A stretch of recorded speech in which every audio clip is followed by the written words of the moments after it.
Hello, so this is going to be for all my timeline shifters. So sometimes, and me too, I have been really afraid to make a decision about something. Like maybe I have a lot of different options, or I have one or two and I don't know which one to take because I'm afraid it's going to be the wrong thing.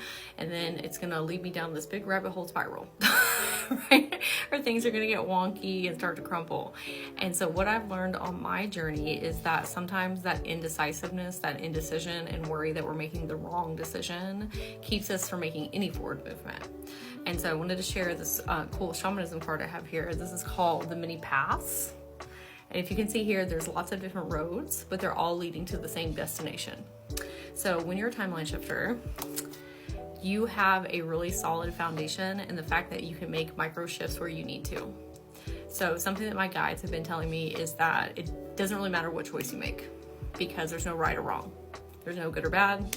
It is all an experience. Like life is an experience.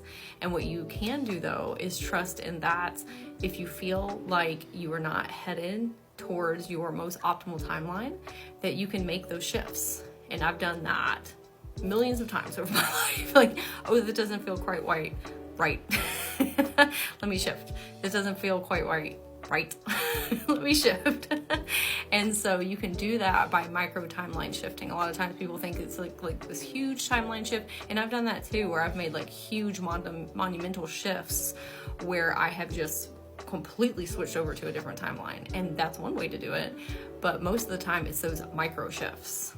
And so whatever decision that you pick, don't let that indecisiveness get the best of you.